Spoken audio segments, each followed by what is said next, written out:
Please relax. Hope all of you have started manifesting this.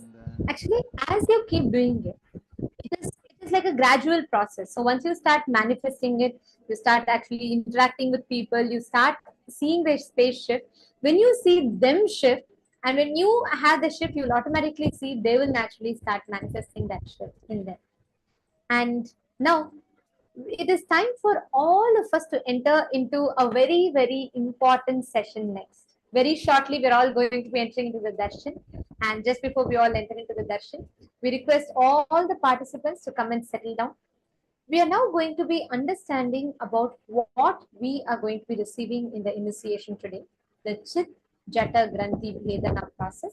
So let us now listen to the revelations on the initiation that we are going to be receiving today.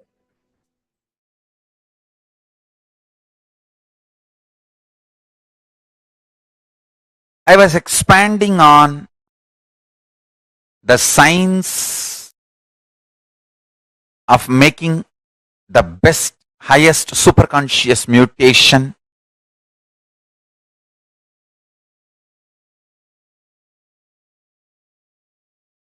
as Paramashiva gave this science to Devi, and Devi brought to planet Earth in Kanchipuram and started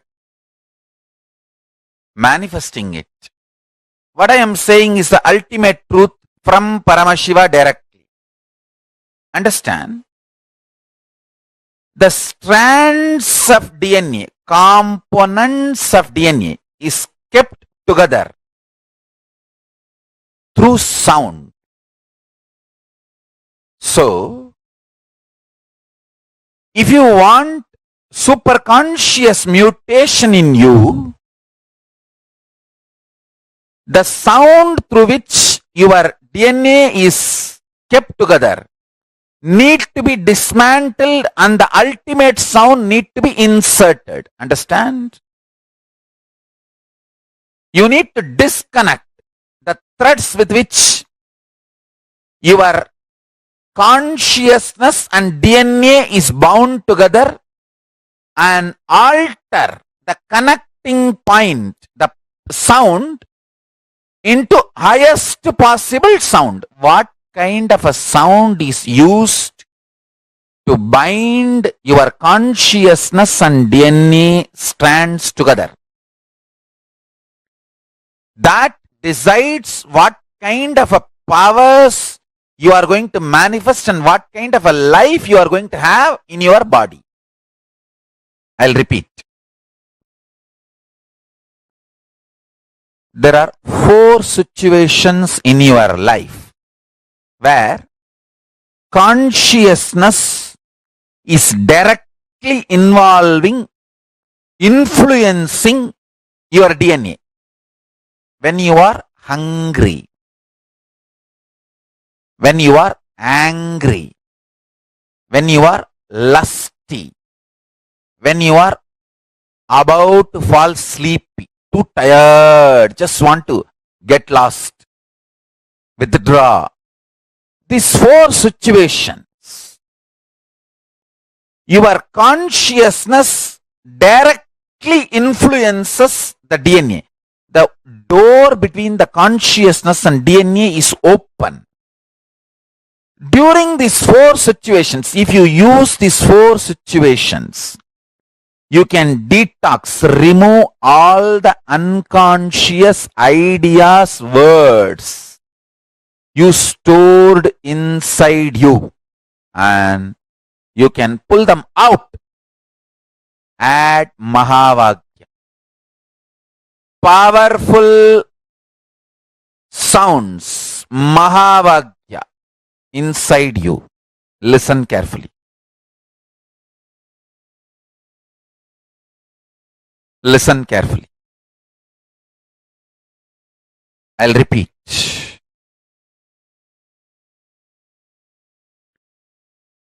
Your DNA strands are connected through water, hydrophobic material.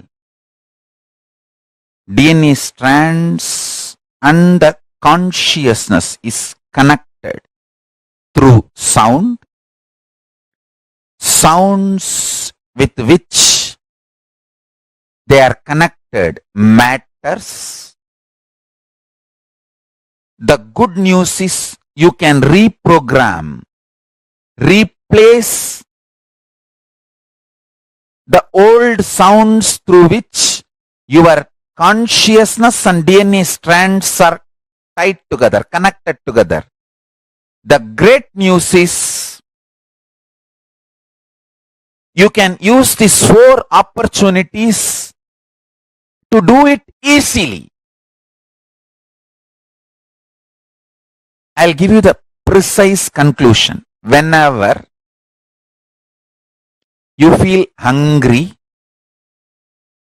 angry, lusty, sleepy, intensely reverberate your whole being with Mahavagya, Om Nithyananda Paramashivoham, with the decision, let my being, let my consciousness manifest itself through my DNA using this Mahavagya as connection point. Let Mahavagya be the connective point. I tell you, immediately you will experience Kailasa. This Mahavagya is directly from Kailasa. Understand? Your life is all about what kind of a connection your consciousness and DNA has. That's all. Chit Jata Kranti. Chit means consciousness. Jata means DNA. DNA is the closest matter which can have connection with consciousness. Chit Jata Granthi. The knot between the Chit and Jata. What is the material with which that knot is made? That sound. Sound is the material with which that knot is made. What kind of a sound made that knot? Listen, I am repeating.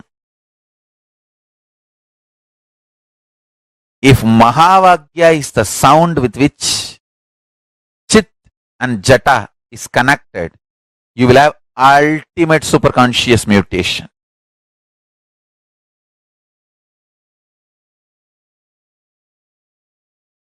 Ultimate superconscious mutation.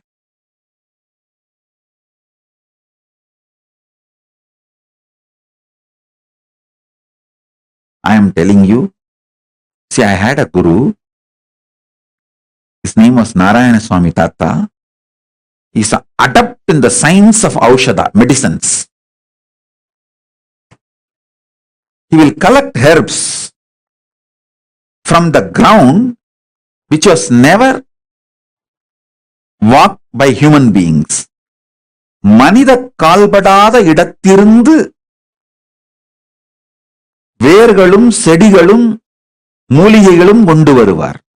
Let me repeat. The place where human beings never walked, from that kind of places he will bring herbs, roots. How you know? He had a trained dog and a goat. The dog will take the goat and go. Goat will identify the herb. Dog will just pick it up and bring it. I have seen this happening. I am not telling you stories. He lived just few years, maybe 30 years before. And still his son, grandsons are, his family is still living in Tiruvannamalai. You can go and talk to them. You will find what I said is true. His name is Narayana Swami Tata. Still the home he lived is there. And all the things he used is there. Maybe the dog may not be alive because you can see his photograph.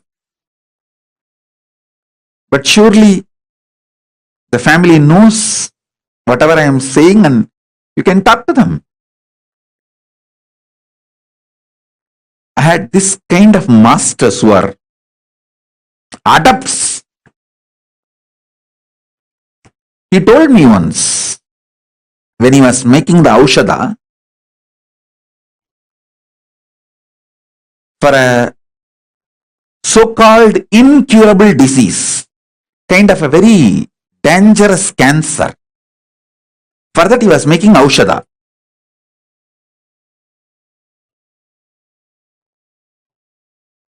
He collected too many things from too many sources and finally made the aushadha. He called that disciple, or I should say that client, who came to him for healing, for medical care, medical help, aushadha help, the customer. And he gave that medicine to him. Asked him, eat this medicine every day, once a day, for next 42 days. He prepared that medicine with a lot of difficulty. Third day, that guy came back saying that somebody in the home unknowingly threw that whole packet into the river. Without knowing that it is a medicine, they just threw the whole thing while they were cleaning the home and put it in the river. Nearby small stream where they dump all the unwanted things. Surely it is very difficult to do the medicine again. I was wondering how he is going to solve, how he is going to help this person to get out of the cancer now, because making the medicine again, collecting the whole items, almost impossible. All he did, he called that person, made him sit next to him and told, this simple process, whenever you are feeling hungry, do japa of this mantra. I tell you, I know it is very difficult for you to believe. Maybe the power of his initiation, his words, energy. He said, whatever I made as aushadha, your body is capable of producing it when you add consciousness to your hunger. I tell you,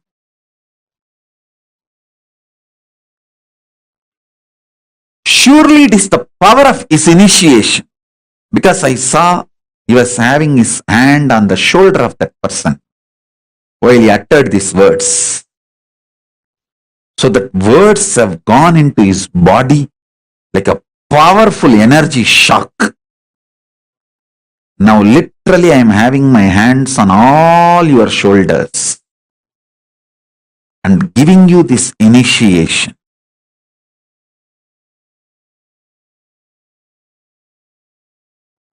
Whenever you fall for someone, you are in deeply love with that person, the human being, the person for whom you fall for, you are in love, that person takes you for granted. You feel the other person for whom you have fallen is not loving you so much as you feel for him or her. Listen. Whenever you fall for someone, you always feel the other person for whom you have fallen, that person takes you for granted and that person does not love you, have feelings to the same level you have. Sometimes this is the way you feel, sometimes this is truth also. With ordinary human beings, this is the way love is acted, reacted,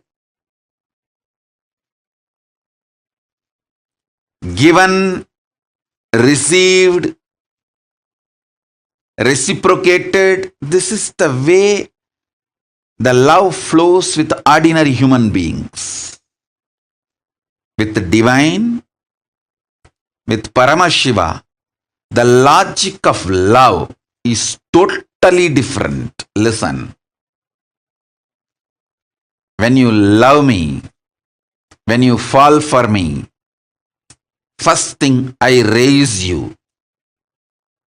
Second, I shower life energy in you. When I shower life energy in you, your consciousness is the most superior asset, wealth, property for you and for the world. Listen carefully.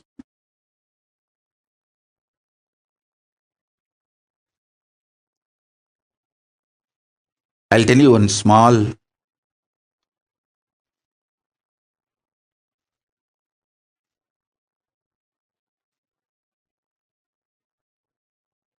very sweet, intimate happened between me and my Guru Arunagiri Yogeshwara. I carried food for him one day and he was eating. Few food parts fell from his mouth with his saliva by mistake when he was eating with the hand. I just took that.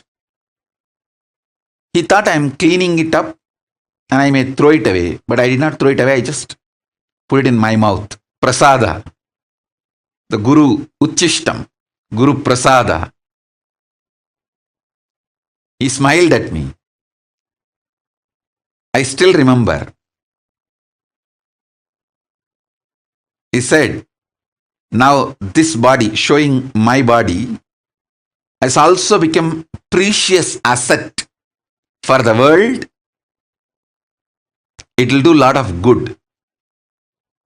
In Hindu tradition, the Guru Uchishta, the food partaken by the Guru Prasada is sacred, very sacred. Guru Padodaka means the water with which Guru's feet is washed. The food which Guru has partaken, Guru Uchishta, Guru Padodaka, is highly sacred in Hindu tradition.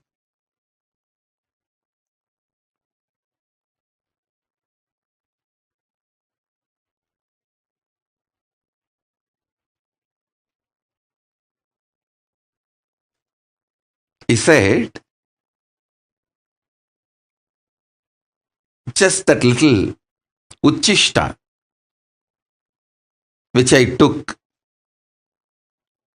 the power of that, he said that his very biomemory, bioenergy is passed on and that will start flowering in this body now.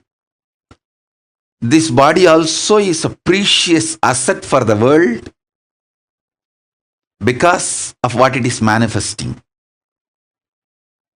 Listen sincerely, intensely. When he loved me, he made me sacred.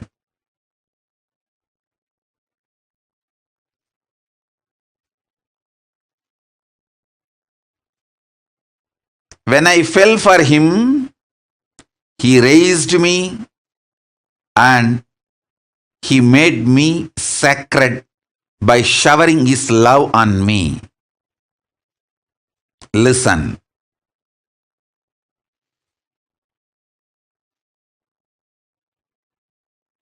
All of you, my disciples, followers, whom I initiated, all of you have received the greatest, best Uchishta, that is mantra, the Mahavagya, which I used most in my life, is the Mahavagya. The mantra, if you have received, you received the best, greatest Uchishta from me.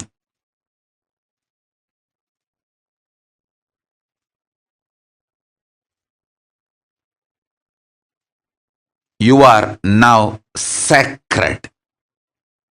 Your consciousness is needed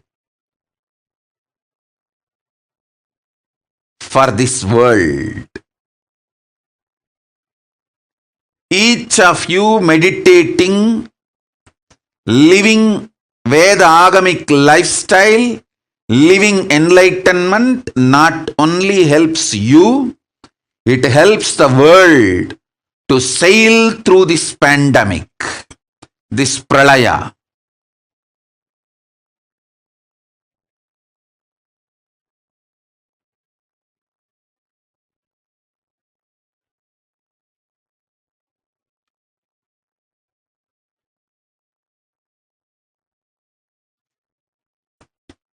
So when I fell for my Guru, he raised me and showered his love on me and made me sacred.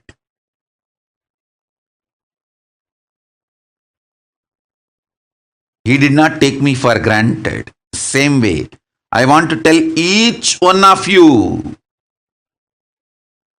I don't take you for granted. When you fell for me, I shower my love on you, and I don't take you for granted. I make you sacred. Understand? Sometimes I may not be giving attention, but never ever feel I take you for granted. I don't take you for granted. Sometimes if I give you attention, you become more conscious and spiritually awakened. Then I shower you with my attention. Sometimes when I give attention, you try to use me like a crutch. Hang on. Then I tell you, don't use me as a crutch. I may not give you attention at that time, but I never take you for granted. Understand? Each one of you are conscious boats to help the humanity sail through this pandemic. When you are doing yoga every day, don't think you are saving only yourself. You are saving many more beings consciously to sail through this pandemic, through this pralaya. In Guru Gita, there's a beautiful verse.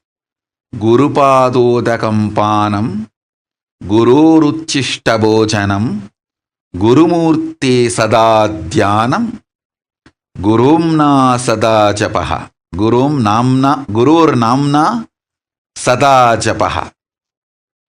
One should drink the Guru's feet washed water and eat the remnants of the Guru's food plate. One should always chant the name of the Guru And always meditate on the Guru's form. Guru Padodakam Panam, Gururuchishta Bhojanam, Gurumurte Sadadhyanam, Gurur Namna Sata Japaha. What a life! If someone gets this four, they got much more than mukti. If someone gets this four in their life, every day especially, they got much more than mukti.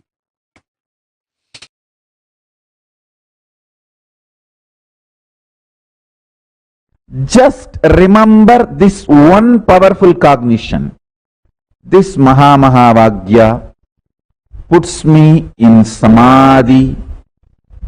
This is spiritual lullaby for Samadhi and Suprabhatam, wake up song for Paramashiva in me. For Paramashiva to manifest. With this one spiritual powerful cognition, chant this Mahavagya. Om Nithyananda Paramashivoham.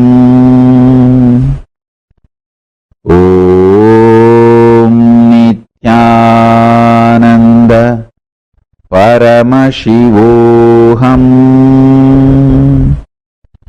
Om Nithyananda Paramashivoham. Om Nithyananda Paramashivoham.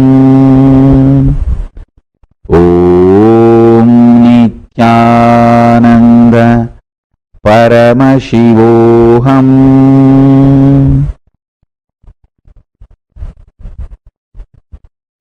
I have also implanted the Bija mantras,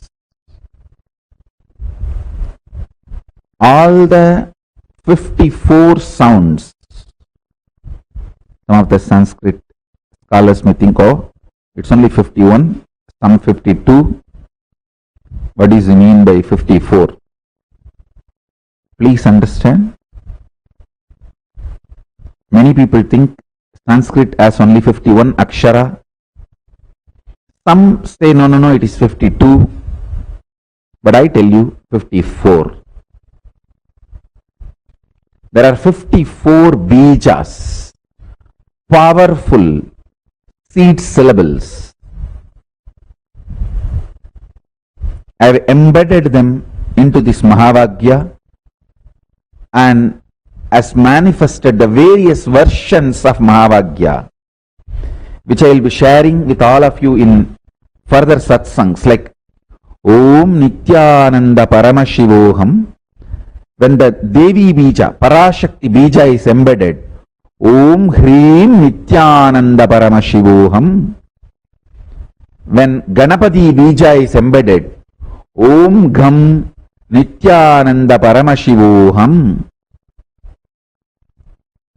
So with each Bija mantra, this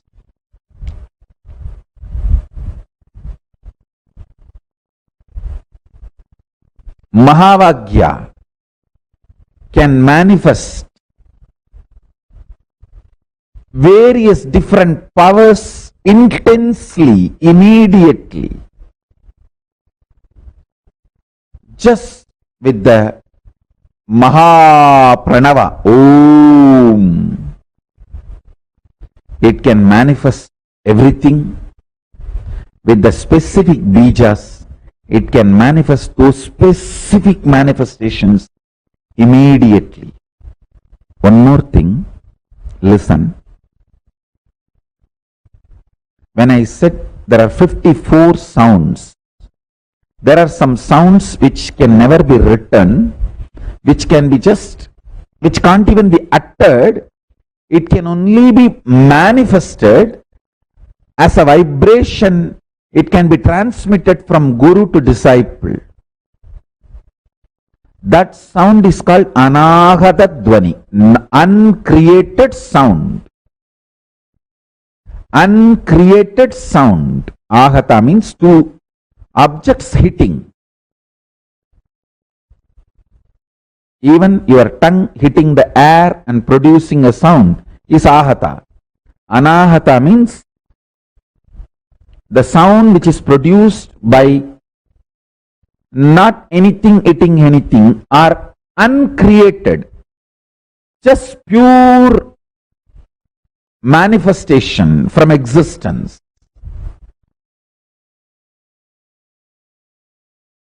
The process we are going to do now is called Chit Jada Grandhi Vedana. Means you are combination of pure consciousness and patterns.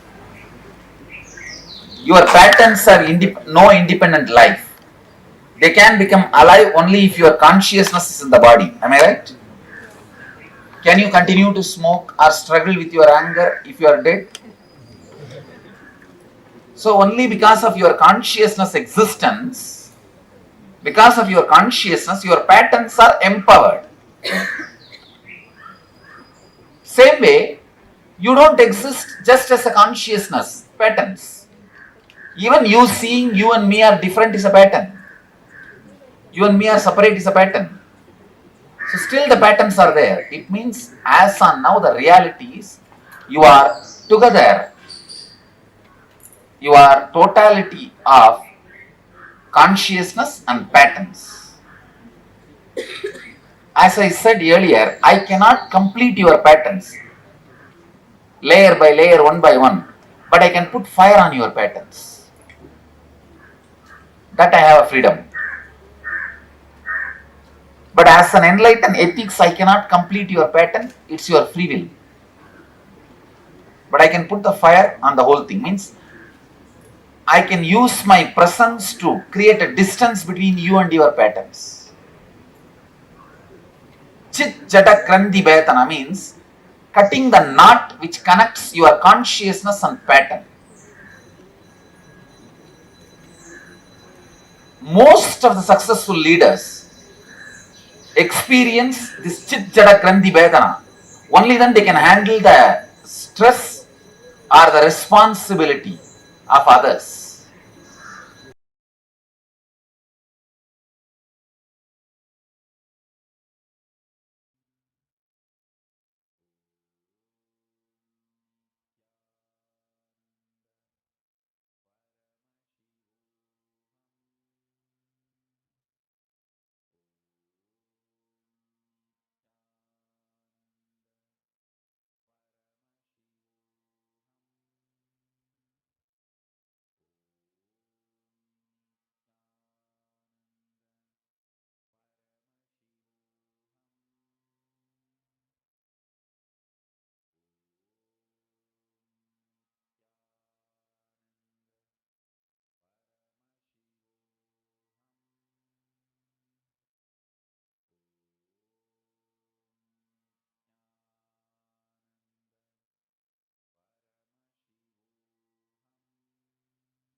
Nithyananda, Swamiji revealed a very, very beautiful science here for us.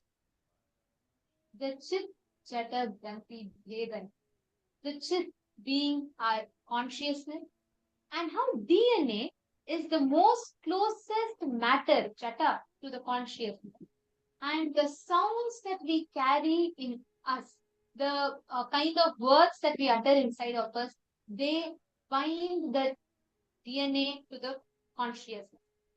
Now, in this particular process, Swamiji is going to be literally undoing that whole knots, that different sounds that is created inside of us, which becomes which becomes like a knot. So which binds the DNA together with consciousness, and that is what Swamiji is going to be completely undoing in the initiation today. So are you all excited for today's initiation? The Chit Chata Granthi Bhedana process? Every one of you, all the participants sitting here, today is going to be a very, very special initiation. And I request all of you to please come and settle down.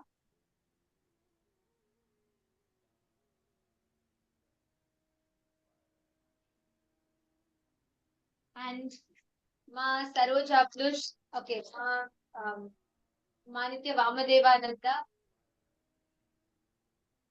Okay, I see all of you here.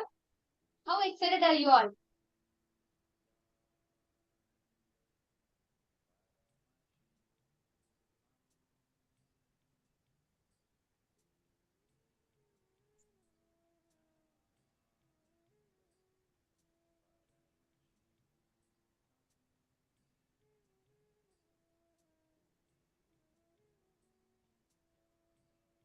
Okay, very good. All of you, please come and settle down.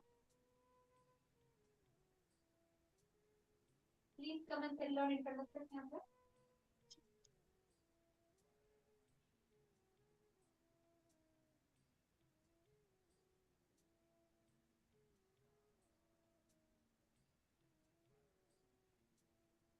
Today's illustration is directly going to be where Swamiji is going to undo all those knots inside of us.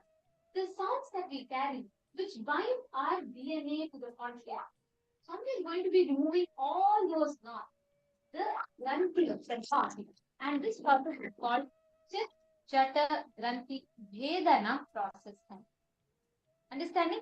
So every one of you here, I request all of you to please bring the Atmalinga for the process. If you do not have the Atmalinga, it is fine. Please settle down. If you have the Atmalinga, please do bring the Atmalinga for the process. Please settle down. Now, before we all enter into this, we are going to be preparing ourselves for the initiation and for the darshan. But before that, I'd like to start with a question for every one of you here.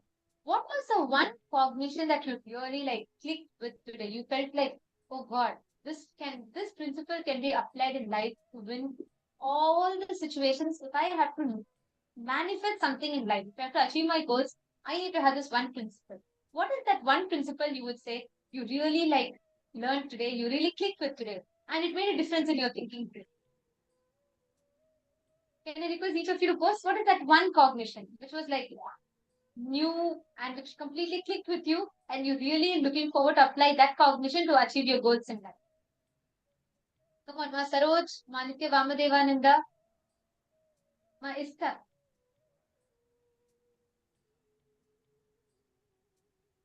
Okay, my Jian has posted about how Swamiji we are staying with. Okay.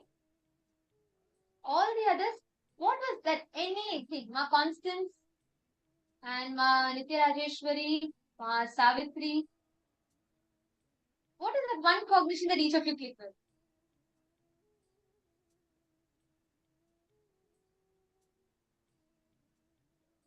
I'm seeing each one posting different truths that you've clicked with. I request all the participants to take a few minutes and type it out. Ma waiting Zoom. Ma Sarul just posted the thoughts, the power of thoughts that's from giving. The Akasha Tattva. Beautiful. Come on, all the others.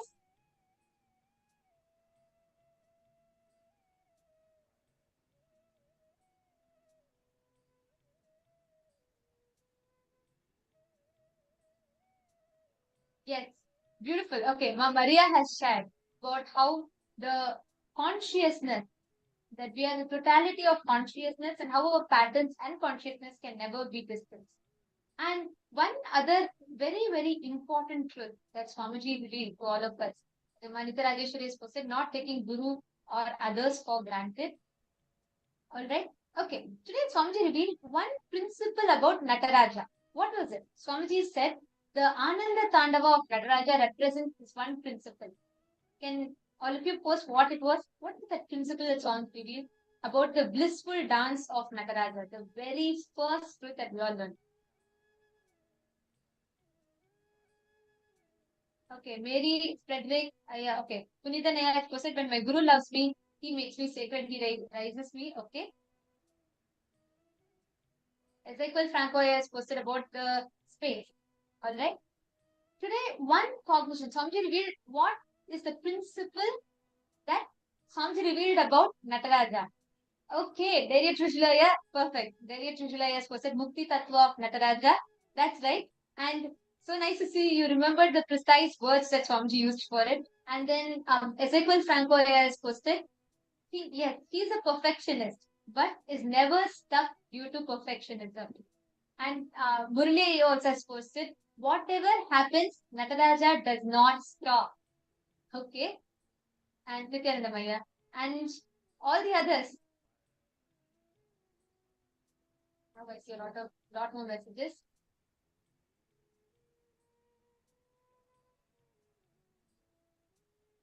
Okay, Ma Saroj has posted the incident about the anklet. Even when the anklet dropped, he kept dancing.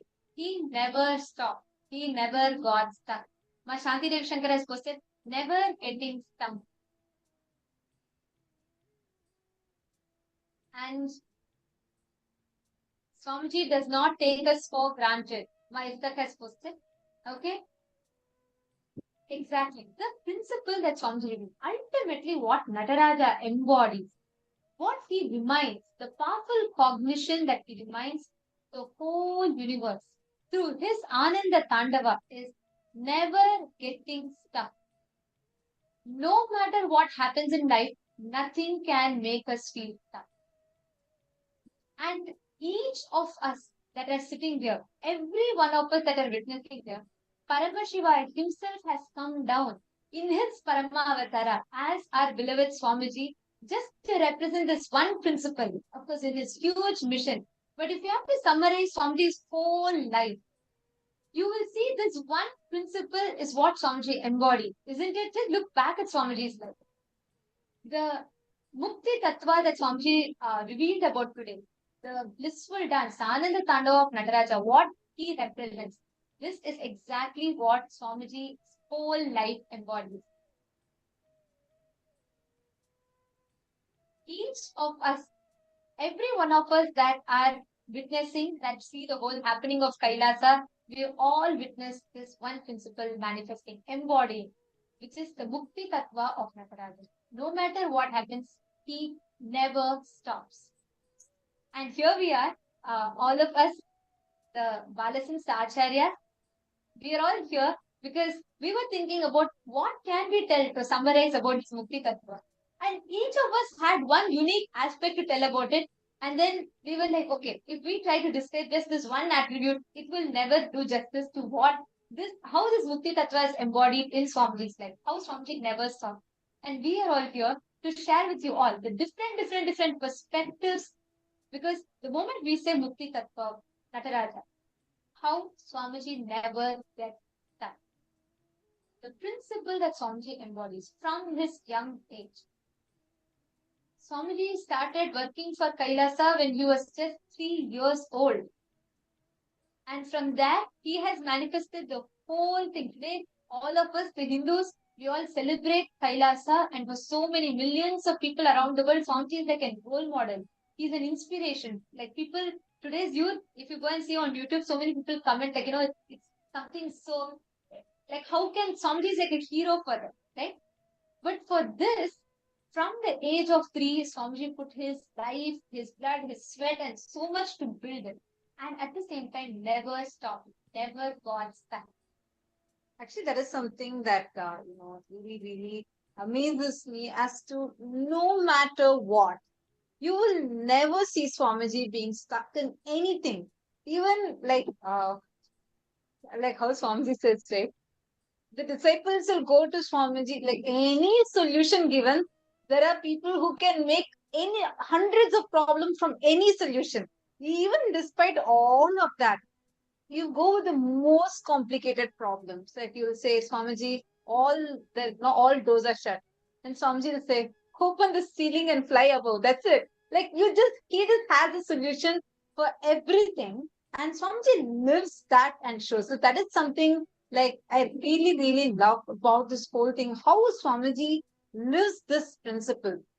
Even if I say the word Even if I principle, say the or word principle, live or this thing, live it just this makes thing, it like it just makes it like it feels like as if it feels like as if we are trying to I feel like as if I'm trying to add something to it. But only when you actually just see Swamiji's life, these it Swamiji's has life. so much of meaning to it.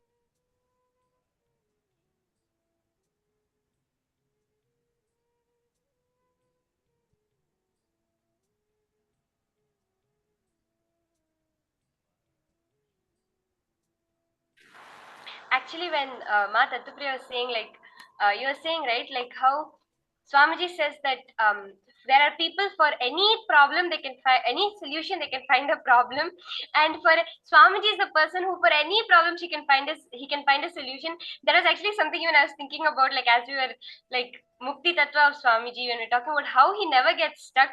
Literally, he's an embodiment of that. Any problem, there will be a solution. Like how there are people who for any solution they can find a problem.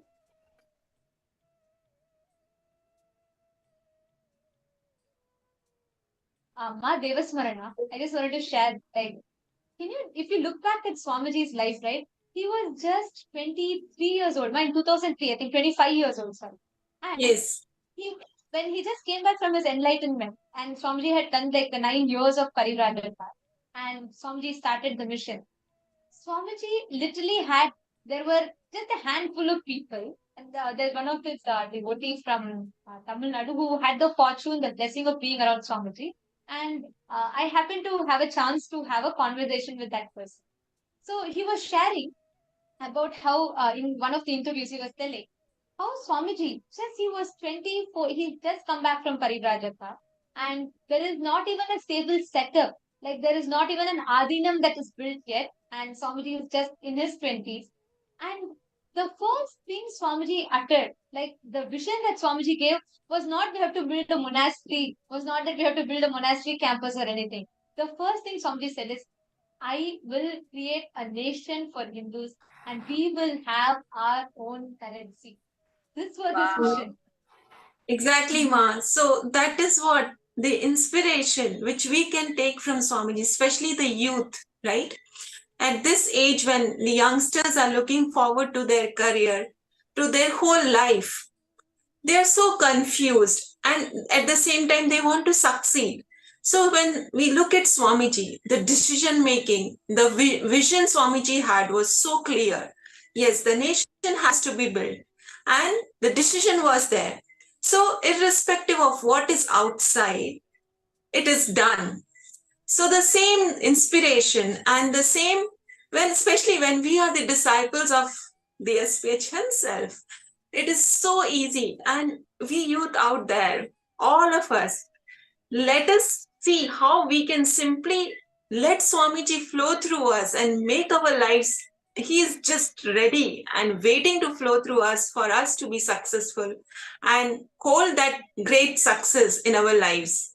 Right? Ma Devasmarana, actually, if you don't mind, I just have a small question. When you were in your 20s, or you were, if you don't mind, if you could share, like, how was your life and what was it that you were looking for? Surely. Yeah, definitely. Basically, when I was in my 20s, like it was college time, right? And I was a commerce student. So, being a commerce student, it was like, okay, there are so many things to be done. And then I started with CA, doing CA, and then there was CS. I was like just going through different courses and seeing like, what should I do? How should I establish myself? So all that confusion was going on. And I did try different courses like computer courses and all. So just trying to establish myself, right? How can I be successful? How I can establish myself in my life? So that was what was going on.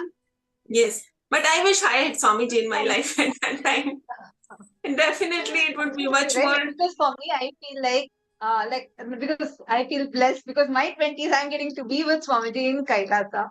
So like even earlier I remember I was asking program participants, and then everybody were like, Ma, I was trying to find my career. I was depressed. Somebody said that they were so broken because of some relationship issues, and someone said they were trying to find a stable income source. Like I have because I'm so curious about what people. How is it generally like normally for people in their 20s, right? And then I went to Nithyananda and I'm like seeing Swamiji's. See, Nithyananda we have a huge treasure trove because literally day by day it's chronicle. Like avatars day by day it's chronicled. If any of you have not yet checked out, do check out Nithyananda. And so when I went there, I'm seeing like the kind of vision that Swamiji is having. So can you imagine without having a stable roof above Swamiji's head? Like Swamiji was in a cow shed, okay? And Swamiji was inaugurating the first ever monastery campus. Like I think second, this is establishing the main one, Adi Kailash. Tirchangod was first, and then like when Swamiji was establishing Adi Kailash, it was actually a forest. Swamiji had like handful of people, and Swamiji used to be alone. There was no one like as a permanent disciple who's there around Swamiji. Nothing. In the invitation card, Swamiji is printing global movement. Like, can you imagine? Like, see, we'll feel so shy and we feel like, okay, let us, even to put, like, let's say you're inaugurating a new place or anything. You don't have any kind of a stable support for you. You don't even have a roof above your head. You have nothing. There's like no political backing. You don't have some kind of an income resource that you have. Nothing you have. Sitting in the middle of a forest with bears and panthers roaming around. You don't have even a proper, like it's just a like what to say, like 3-wall structure. There is not even a door properly. In sitting in such a place, the first card Swamiji is printing says it's a global movement. Can you just imagine and see what kind of a vision and the work Swamiji had started? Swamiji started at that time itself, 2002, 2003. Now you can say, oh wow, 20 years back, Swamiji had started this. But it's like, how can someone start without even having a thought about resources? Like, how can you even have it's like having the guts to be able to even think in that level, right?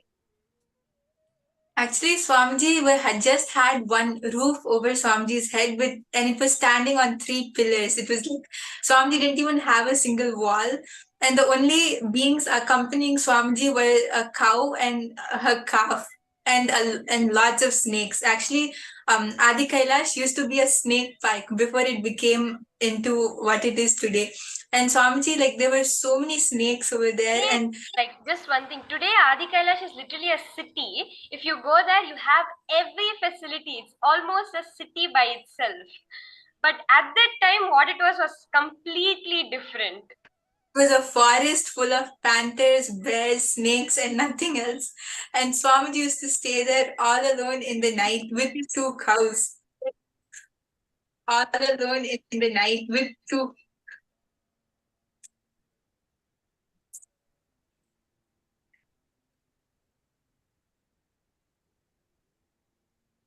That is so true. Actually, where you have, see, one is cows is one thing. We have actually the recording. Have you seen Sri Pratap Rao Iyer's interview? Like he has Yes. given a sharing. He says he's the person who donated this land to Swamiji. After Dakshinamurti, actually, Parameshwar appeared in his dream and gave a vision. And that's why he donated this land to Swamiji. So in that, he shares that so casually he'll share. Actually, when I first time I heard it, I really got a shock. I couldn't imagine. He says so casually that Swamiji will be sitting. There'll just be bears running around, panthers, jackals. I was like, what are they talking? He's talking it like so casually. And Swamiji used to see Swamiji will not have any kind of weapons. Forget weapons, not even a second person with Swamiji or like any even a door, right? Actually, many times they requested it when I was sharing that people had actually requested saying that Swamiji, why don't you come and stay with us? Like there was another Nagaratta family, the Chettiar family, who were also disciples of Swamiji, and they had requested Swamiji, why don't you till you construct this place, at least like till there's a proper decent structure. Instead of you being in this forest, why don't you come and stay with us? I'm just like, no, I'm going to be here and I'm going to build it. Like, and Swamiji made it happen. Today, who can imagine that this was once a snake park and a forest with wild animals roaming around? Yes, and I actually, don't know if you, Swami said that he baked the first 72 bricks to build a place for him to stay. Literally, you take the wooden planks, put it together, and he dug up the clay mud, like dig the ground, take up the clay mud from the bottom, put it inside the mold, and dry it in the sun for 2 days. Like this, Swamiji made the first 72 bricks to build a structure for himself to stay in Adi Kailash. And after that, like when I was watching like many videos of the first starting 2003, 2004, the beginning of Adinam. And if you see Swamiji, that like Swamiji was staying in the Laughing Temple at that time, as you were sharing, it didn't even have a door. Till today, it has no door. It's just an open structure with a thatched roof and thatched walls around. And that structure is used to be Swamiji's staying place. That was actually the second place Swamiji stayed in. And there used to be nothing. Like even now, if you go, it's actually an empty hall. It has one cement seat, like a asanam made out of cement. That used to all be there, and Swamiji used to sit in that seat, take classes in that seat. He used to give his instructions in that seat. He used to even sleep in that seat. That used to be Swamiji's bed. If you actually see here that mattress, right, which is there, that same mattress Swamiji would stretch and he would put his legs over the asanam and he would sleep like that. And in the morning, he would get up, he would fold that same thing, and that would be the cushion for him to sit on. And this was how Swamiji used to take his sessions, used to live. And after he gets up, whether it is, yeah, I actually remember the same seat right now, which you saw in the picture, it's exactly that seat. And I remember like seeing one clip where like the devotees are coming, like Swamiji was, so at that time itself, when Swamiji is living in this kind of place, Swamiji has such a huge vision where he's telling, okay, make songs for us, build these things. So in the songs, Swamiji's like, they have written down the lyrics of the song. First they come and they sing it out to Swamiji, and this is a long song, it's like a 10-minute song. And then Swamiji listens to it. Then he takes the notebook, he goes through each and every line of the song, he corrects it, he sings it back to them saying, see, this part, it's not matching the meter exactly. You add this word instead of this word, it makes more sense over here. And he sings back the whole song to them. And that was the level of micromanaging Swamiji did when he really started.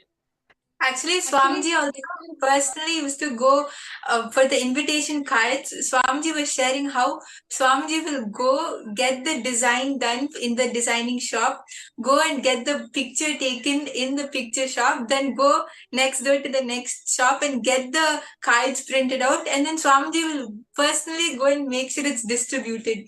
So, like, Swamiji literally used to be on ground and doing every single thing. And actually, have you seen that telephone directory of Swamiji? Swamiji said that, like, when especially sending the invites, the VIP invites, Literally, Swamiji will have the address of every single person, contact numbers. Swamiji will sit and write down the invitation. See, can you imagine? Now in a company, right? You want to, if an event is so big event, you have like the sitting chief minister coming and attending your event, and the former prime minister is coming and attending your event. So first, that's how Swamiji inaugurated, and at such a grand level event, starting from the job of a receptionist all the way to the graphic designer to the person who's actually sitting and gracing the stage. Like the whole thing, single-handedly Swamiji did. Like when Swamiji was, see, it's not just what Swamiji told, right? When you see it, it's there in the photographs, you see the things physically. It just was completely, it was giving a different feel when first time we. And it was not like everything was already there and then Swamiji had to go and do it. Actually, like Swamiji started it out, it was an empty, barren land. It was a forest. And this forest was not any just some bushy area with a lot of trees. No, there were bears, there were panthers, there were snakes, and Swamiji had to live all by himself. He's still in his 20s, and I still remember that particular clip. I'll play for all of us to watch now. How Sri Pratap Ravaya, he's the person who had the vision of Dakshinamurti and Pratap Ravaya's Kuladevata. And he himself he'd seen in that vision, Dakshinamurti told him to actually give the land, it belongs to Swamiji. And he saw the vision. Even before meeting Swamiji, he had the vision of Swamiji in his dream. And then he saw and he had given this land. And this particular clip, I watched it very recently. He shares how this whole Adi Kailash, how was Adi Kailash in the beginning and how Swamiji had to, what all Swamiji had to do all by himself managing the whole thing. We can actually listen to that clip directly now.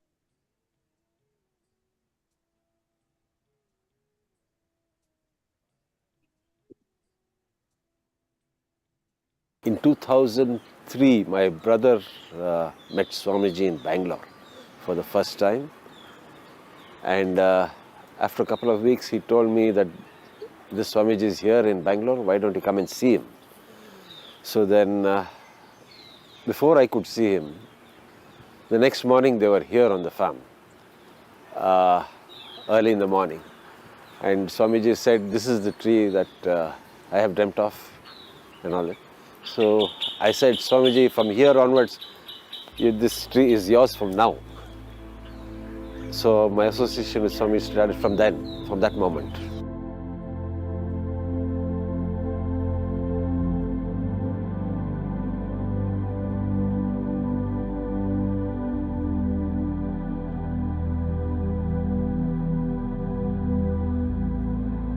First step and last step both are being blissful. We had bears, panthers, and jackals and all running around here. This is the first bed cum simhasan. In the night time I'll use this as a bed, and daytime I'll sit and bless the villagers or people who come for healing. People used to come and he used to heal a lot of people in a lot of different ways. And one thing which stands out with me was when parents brought a kid from Chennai. He used to vomit everything he ate. So they brought him there early morning at about 8 o'clock. And then Swamiji did the healing, and I was surprised to see Swamiji put a kid on his lap, which I had not seen other Swamijis do. And he spoke to him and really got down to the kid's level and reciprocated. And the next day morning when the kid came back, Swamiji gave him juice and gave him Cadbury's, and he ate everything fully, and he was fine.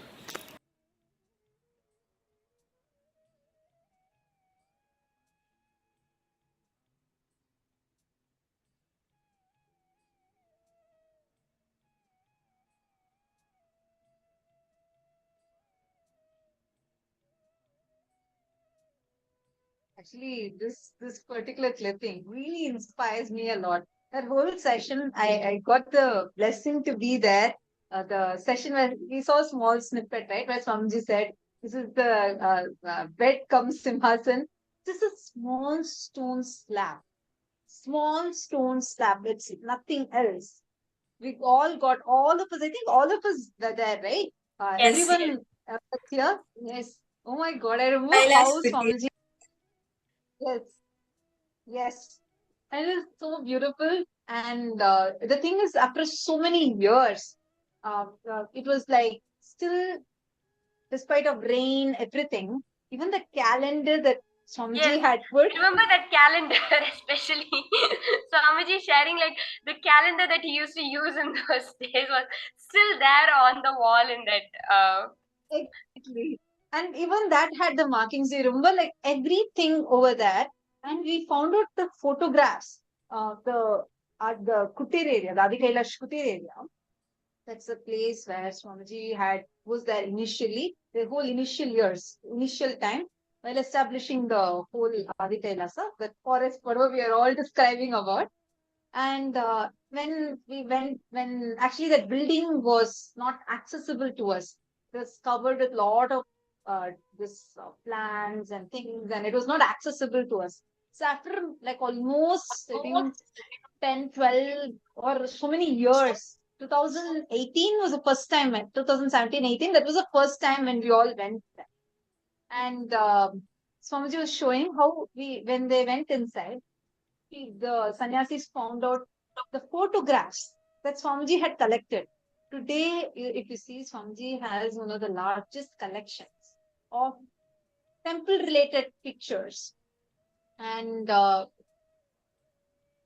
like Swamiji has so many collections of the sacred arts and the deities, all of these, right?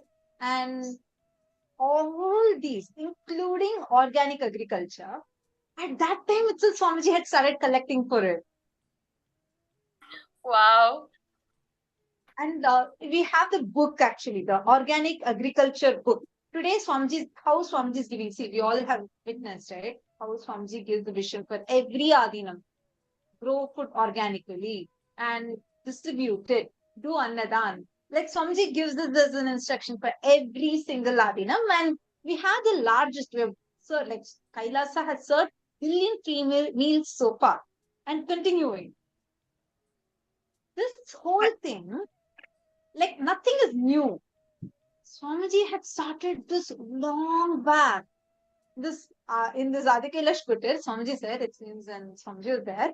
When any disciple, anyone comes and they receive healing, or Swamiji goes, Swamiji himself will cycle almost 20 kilometers to and then 20 kilometers back. Like he himself will go on with someone on cycle and go heal people and come. At those times, through those different people, Swamiji started collecting these books and started studying sustainable agriculture, organic agriculture, deities, best temple structures. What is the way, how the temple structure is supposed to, every single department started long back at that time itself. I just pulled up this whole, the Nithyananda.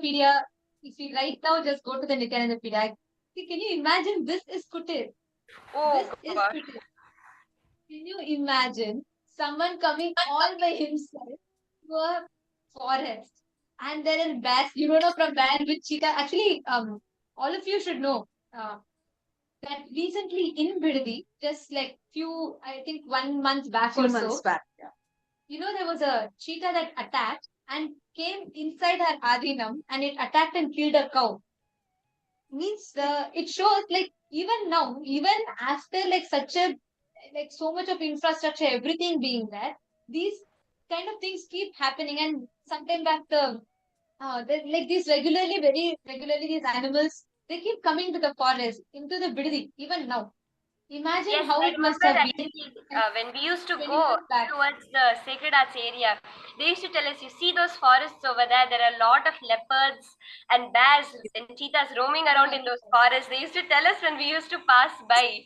And Yeah. Now we're all laughing about it. Imagine when Swamiji had to go all by himself And he Oh my has to God. start this thing. And just look at this page. I mean, like, just look at the Nithyananda page. And just see here, you will see this was Kutir.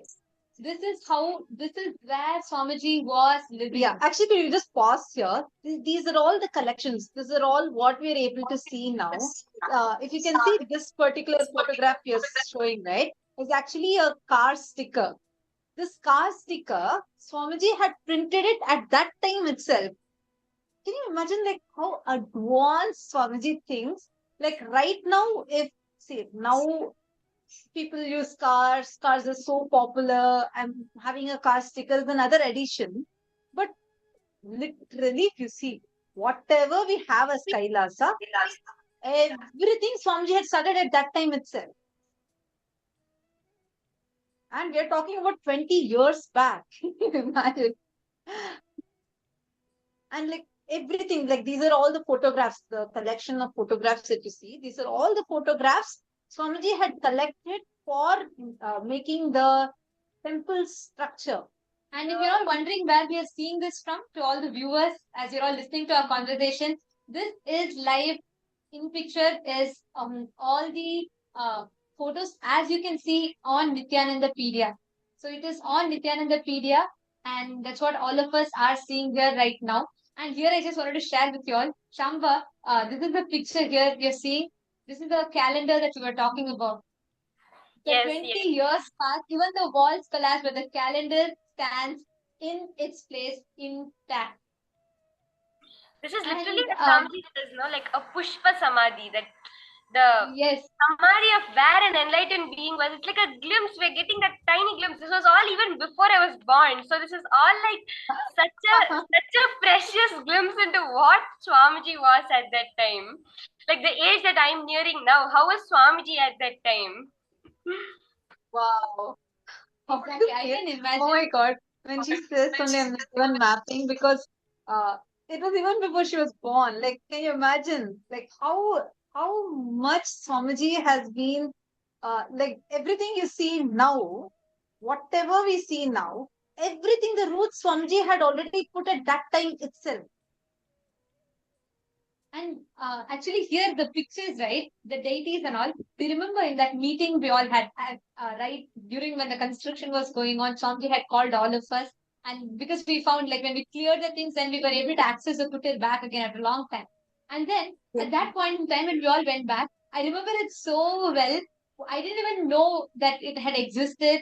I mean, I didn't even know its significance. I could not imagine when Swamiji first told, like Somji said that after the whole land was given, I still remember in that meeting Somji was saying that he used to be all by himself on the slab. Or you're all seeing that slab on the picture here. That is where Somji used to, that was the bed come Simhasan. Somji used to sit there and in the morning and meet the villagers. And then this one here. And Somji used to meet the villagers here. And Somji used to lie down there and rest there. Actually, this extension, I don't know if you'll remember. Swamiji told this is the exact area that is a cow shed. We all watched the video right now, right? After Yeah. when Pratapaya came, he opened this room. This is a room where he and Swamiji used to stay in this room for a few days. After that, Ayya he also had to leave because of his work and stuff. And it was just Swamiji all by himself. And there used to be one old lady who used to come every morning, and she used to give some milk to Swamiji because she has to come to milk the cows. That was the only human company Swamiji had initially.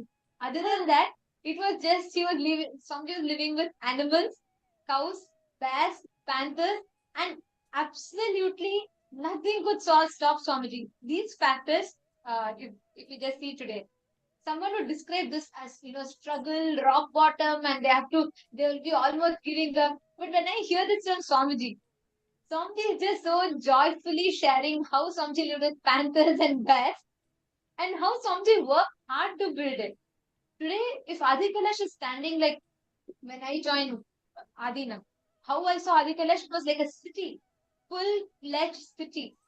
Like the high-tech infrastructure, whether it's the internet or whether it's our lifestyle, it is such good infrastructure that we have. Water, everything is so amazing there. But it all started from here. Swamiji built it from the scratch here. It's just Actually, too good. Swamiji used to Yes, actually, Swamiji used to personally, like for all the deities which we see today, Swamiji used to personally go and sit with this Thapati who is carving the deities and teach how to do it. Swamiji used to go and carve the eyes of the deities, the face of the deities, make sure that all the features are perfect. Actually, if we look at the main Venkateshwara deity in Los Angeles today, that is one of the deities which Swamiji personally sat and thought and carved the facial features in. Like this, Swamiji used to personally go to sacred rites. Actually, Ma Shamba, you were also sharing, right? How Swamiji, yes.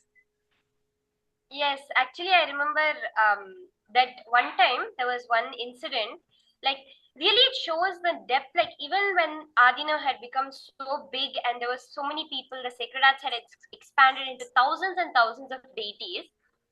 There was actually one incident where Swamiji took me and my mom and my mother to the sacred arts, and we had gone there with a small group, and Swamiji described how the whole process of deity making happens from the start, like the wax modeling. Swamiji showed a wax model and he was describing, like, for the jewels, for the main part of the deity, for the features to come out, what are the different materials of wax that needs to be used, like how, what the consistency has to be for it to sit in the exact shape. And then Swamiji was describing about the how the metal is heated up, and like how long it has to be in the fire, the metals for it to become liquid, and what the proportion of the various metals in the liquid, and after that the actual pouring of the metal into the wax, the so before that actually there's one period where the wax model is covered in um, mud, in the mud of the Kaveri river.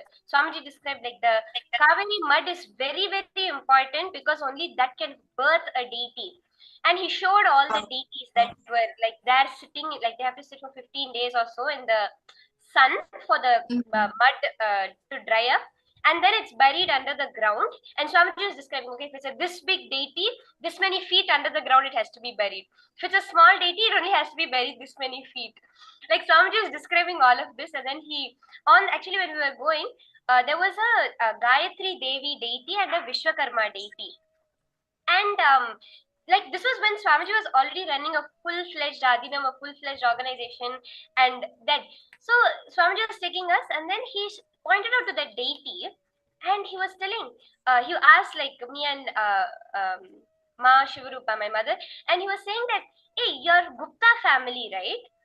And like actually my Purvashram before some like before Kavi the family was a Gupta family, and Swamiji is like actually the Kula Devata, the family deity for Gupta family is Vishwakarma and Gayatri Devi. So up to that detail Swamiji was revealing, and then he explained the whole process. So this was like 2 days, the entire morning and afternoon we spent in sacred arts with Swamiji, and he described every step of the process of deity making.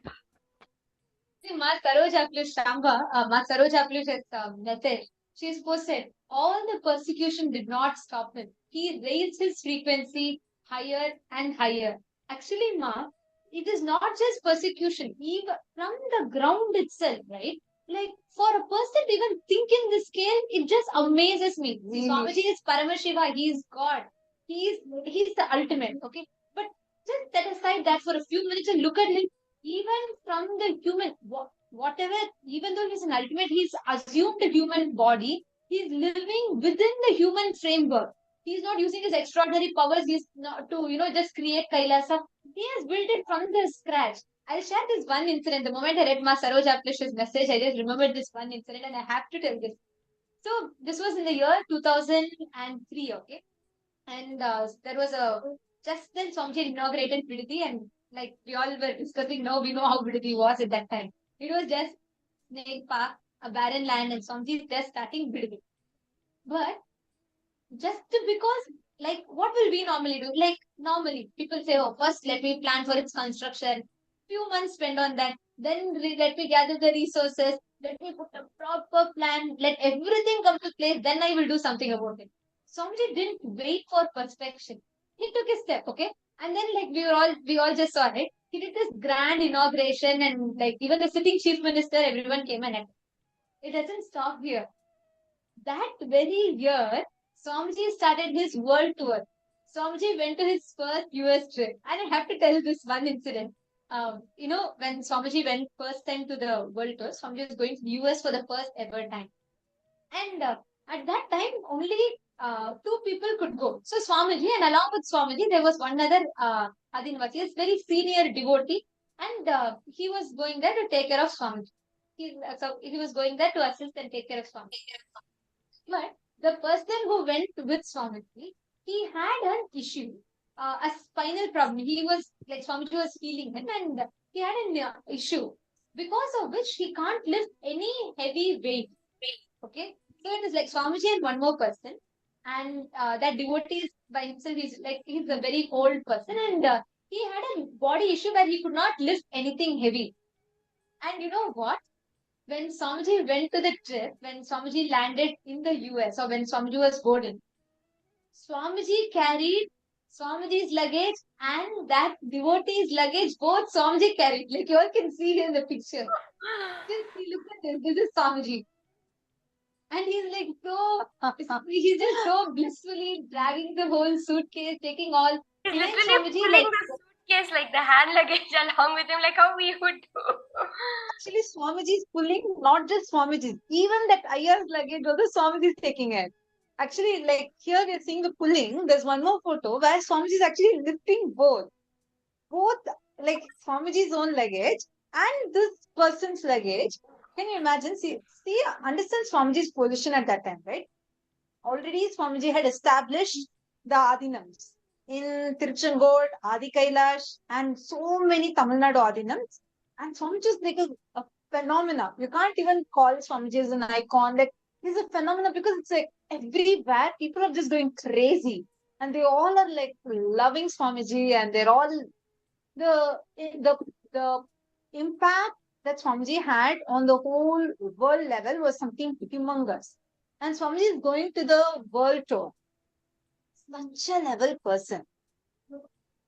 If you see this photograph, you will feel like one innocent village kid is just standing there. Like you won't even feel that you're actually seeing a person with so much of a thing. Like you don't even see that kind of a, like no attitude or any such thing coming out. Instead, the way how the groundedness, or I don't know which word exactly to put, and because any word I put, it feels so poor. Like how Swamiji will do for himself and for the person who was supposedly coming to help Swamiji. Actually, the story of how Swamiji went to US itself is very, very interesting. Where like Swamiji was sharing, like I heard from other people also, like when Swamiji was supposed to go and get the visa in his passport for going to US. He had a slight disagreement with the visa officer, where the visa officer was saying like you're not dressed properly, like I cannot give you my visa.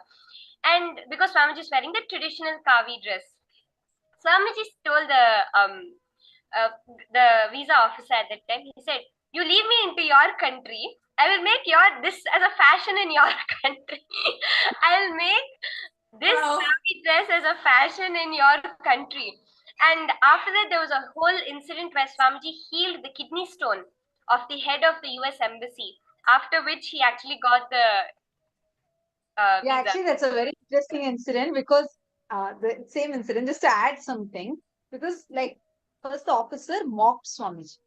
Okay, so Swamiji goes for getting the visa, US visa. So Swamiji has to go for the US for the first time. And then, so the person mocks saying, "You don't even have a coat suit, you're like, what kind of a dress are you wearing?" So they tried ridiculing Swamiji and said, "For this dress, we are not ready to grant visa." And they just rejected. And they challenged. Swamiji challenged and saying, I'll know how to get it. And then Swamiji said, "Give me just 10 days.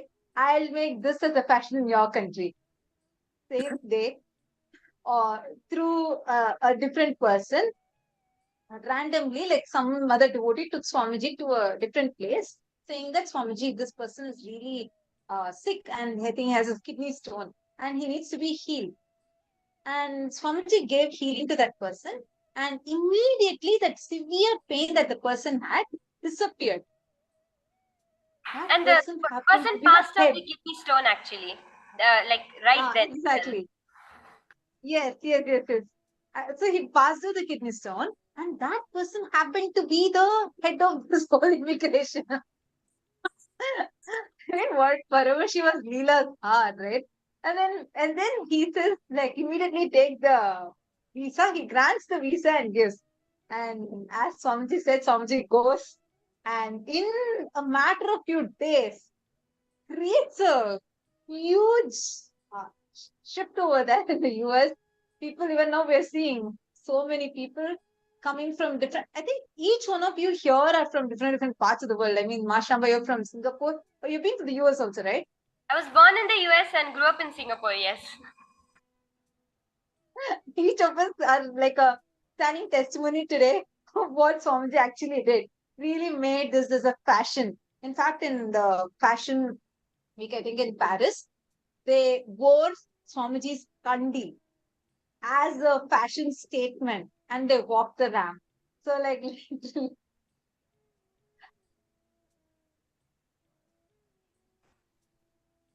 it's just, see, the one thing is, no matter what, come what may, whatever obstacle might be coming, nothing stops. Like, Swamiji does not stop for any reason. It's like going on and on and on. One secret Swamiji shared. Swamiji said, Swamiji actually asked all the Adinavasis, saying, what do you think is that one thing which is the reason how this whole Kailasa manifested? Each of us are giving one thing. One said Swamiji's compassion, one more said Swamiji's Tyaga, Swamiji's hard work, and Swamiji's responsivism, many things. Swamiji said, see, all that is true. But if you ask me one thing, it is working on one by one at a time, and build the boat as you swim. Yes. Build the ship as you row the boat. Meaning, don't ever wait for resources. Swamiji never stopped. He never said, I cannot build, a nation to build. Where I don't even have a bunch of disciples around me right now. Actually, Swamiji didn't say that. Forget that. I don't even have a door. Swamiji didn't say that. Go ahead. yes, actually, Mata Supriya, when you're telling, right, that Swamiji didn't even have disciples, one incident is there which I remembered. Like, when Swamiji first started building this whole thing, at that time, like, Swamiji had a group of sannyasis, and, like, they didn't know how to wash clothes properly. And, at that time, they had to dye the white clothes orange in order to wear them. So, like, they didn't even know how to wash them or dye them properly. Swamiji used to personally go and wash clothes. Swamiji used to teach them and wash the clothes and dye them and show all the sannyasis how to do it. And yes, actually, we have a picture of it. Yes. Yes, all of you can see how Swamiji himself is washing the clothes. Actually, washing not just, not like just clothes. I mean, Swamiji was dyeing the disciples' clothes. The whole thing, if you see here, this is Swamiji actually dyeing the clothes of the disciples, and Swamiji is teaching them. One sannyasi who was there at that time also shared, saying how Swamiji used to wake them up for yoga, as well as like actually Swamiji will be sitting and teaching them step by step. This is how you're supposed to That wash. shows that shows the motherly aspect of Swamiji, right? Like, he just treats all his sannyasis as a mother, and goes to the extent of not just like getting them for yoga, teaching them how a mother would teach, not just washing clothes. It will be even cooking. It will be even like everything, every single, the level of involvement, responsibilism, the love, the care for each and everything. Even we have heard this story. Swamiji would at one time do Chandi Homa on every single day, right? So that time, Swamiji will start from the scratch of building that pyre, like getting the bricks and making the Homakunda ready. Starting from there, setting up the whole place, inviting the guest, till sitting as a priest in the Homa and doing the Homa by himself. Every single thing Swamiji himself would do. So this kind of, yes, ma. Sorry, just to add to that, even we have photographs. I'll try to pull it up. There are photos of Swamiji himself tying the thread for the Kalasha. See, Chandi Homa, usually the people who do the Chandi Homa, because it takes almost like 12 to 16 hours. Like, you have to sit in that place, you can't move. The go can run only with 10, at minimum 10 people. With Swamiji. Exactly, 10 people are needed. One person used to do the 10 people job. Plus, like Swamiji actually will go ahead to the shops and like Swamiji will have a list of the dravyams, like the herbs. There are like 108 herbs that are needed. So Swamiji will go every single thing, buy it in the best quality, and he'll go talk to the shopkeeper, do the negotiation. See, now today, what the temple's purchase department does, Swamiji used to do it. What today, like in the temple, the people who set up the Homakunda does, Swamiji used to do. Like, can you imagine every department, one person doing the whole thing in the perfect level? Even now, same white cloth that you're supposed to put at the base and on which you will put the kalashas. It's the same white cloth, even in the Chandihoma picture from that time, the Kaundapadi Chandihoma, when you take that and see it's 2001 time, that photograph will have all the elements and components now, till now, which Swamiji is making the temple team to sit and do. Actually, because of that only today, because see, when we all see Swamiji, we know Swamiji is not like just there, he doesn't just give us the vision. Like, I remember the other day in one of the meetings when Swamiji is giving a vision, right? So there was a group of Adinavasis in Tiruvannamalai and Swamiji was giving the vision. Okay, Swamiji was saying that, okay, go, Swamiji said first to go, there's a back door, make sure it is completely locked. The person who's lived in Tiruvannamalai Adinam, the Adinavasi there, she's been living there for almost like few months. She said, what door, Swamiji? There's no door. Then Swamiji said, no, what are you talking? I know there's a door. There's main gate, there's side gate, which all of us access. But behind all the containers and compound wall, there's a gate, okay, towards the back. So Swamiji said, no. Swamiji said, what? Have you not seen this gate? Why are you telling me? Then she said, okay, Swamiji, I think there's some confusion, but actually there is no gate, Swamiji. There are only front gates. And she, like, so confidently, the Adinavasis there was saying. Then Swamiji said, no, go and see behind properly now and tell me. And actually on the call, during the meeting, they all went and checked. And then they said, Swamiji, I just don't know how I did not see the gate. There is like a tall black iron gate right in the and actually, see, Swamiji's ability to remember things, it is not just as an avatar, he has a superpowers and Swamiji can see. He has worked so hard. Today, there are so many of us.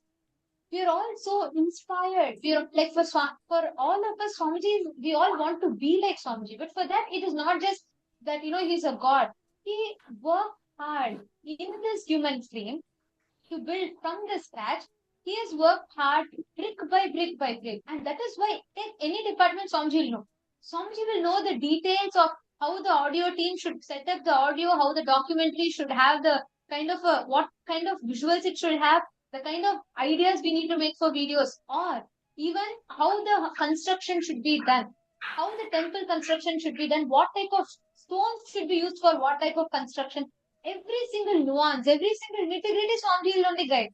And actually, as you're saying this, I was just remembering, like some people from the Los Angeles Adinam were sharing with me, where they were telling like sometime back, there was like a virtual tour of the Los Angeles Adinam, which was given to Swamiji, and Swamiji was basically getting into the details of how the Adinam is running and teaching them everything. And literally, there's so many items. When Swamiji sees it, he literally gives the whole history of the item. that even the people running the temple, the people who have been in the temple for so long, have no idea. He gives the whole history of the item. He says, go here, you will find this item. Go there, you will find that item. These items, this year it was sent. This was the person who coordinated the arrival of the item. Up to that detail, Swamiji will describe for every single item in the temple. Actually, can you imagine and see? And this is in 20, which incident you're sharing was in 2022 or 2021, I think, 2021. Yes. So, but when was the last time Swamiji went actually to Kailasa, Los Angeles? I think 2009 maybe? 2007? Exactly, like it's so many years before. I mean, even if you don't go to a place for a few years, you forget the details. And it's not more than small a decade ago. Exactly. And can you imagine the details that Swamiji remembers? Like Swamiji remembers to the dot in such a micromanaged level, where Swamiji is able to say in Tiruvannamalai where exactly the door is. And it's not that Swamiji has lived in Tiruvannamalai Adinam. See, Swamiji was born in Tiruvannamalai. But the Kailasa Tiruvannamalai, that Adinam itself, was built much later. And it's a huge campus. Swamiji knows every single door and window. Swamiji actually said, and people didn't know. People who were living there for years together, they didn't know about the existence of a gate. Swamiji remembered and Swamiji knew. So then Swamiji said, then Swamiji asked about one borewell. Everybody said, no, Swamiji, there is no borewell existing. We know every count of the borewell. Then Swamiji said, no, go here, exactly this spot, this many meters away from this building. Go and see, there's a clear borewell. They go and see, and there is. Yes. And that time Swamiji said, go and count the number of doors and windows. And everybody counted. Each one had a unique number. And then Swamiji said, no, all of you are wrong. Swamiji gave the exact count of doors, windows, roofs. How many are there throughout that Adinam? And Swamiji said, now with this count, go and search. All of you will find the exact count. And it was right. It's exactly what I said. Tiruvannamalai Adinam. I've gone Kailasa there a couple Tiruvannamalai. of times, like 2-3 times, and at least in the beginning when I had gone there, I got lost so many times in that Adinam. That's actually how big the Adinam is. See, the best part about this, right, as we're all conversing, I'm just thinking about the whole thing. If we have to visualize a successful person who's worked hard and who's built something, when you watch, let's say today, like if you watch any YouTube videos or anywhere where they present people's lives, document, it is filled with so much of struggle. There's so much of pain that they go through. We all call it. There's a point where they all hit the rock bottom, and they're all like completely failed in everything. And from there it starts. For like human mind clicks so much with rags to riches story, right? And the process of success is always defined with so much of struggle for us. Correct? You go through so much, you lose all the money, and so. But when you look back at Swamiji, his whole life from that time, one thing that is unchanged in Swamiji from his birth, like at the age of 3, he started working. If someone told me that, right, if I had not known Swamiji and someone told me that, I would be like, what? Then his life must have been so boring. He remains fully fixed on work, work, work. How would someone manage? From the age of 3, one thing that has not changed in Swamiji is his smile. Look, that same passion, that intensity in his eyes, the smile, the way Swamiji is. That is one thing that has not changed at all. The whole process, look at him, he's just so blissful. The whole process you'll not see. Like, exactly, see? There is no, just look at this. Every single picture that I see, right? This is in the early days. This is actually before the Laughing Temple was fully constructed. This is Laughing Temple, but it is not fully constructed. Just look at Swamiji. He's just so blissful. Much before, like the whole concept of struggle from rags to riches, that whole concept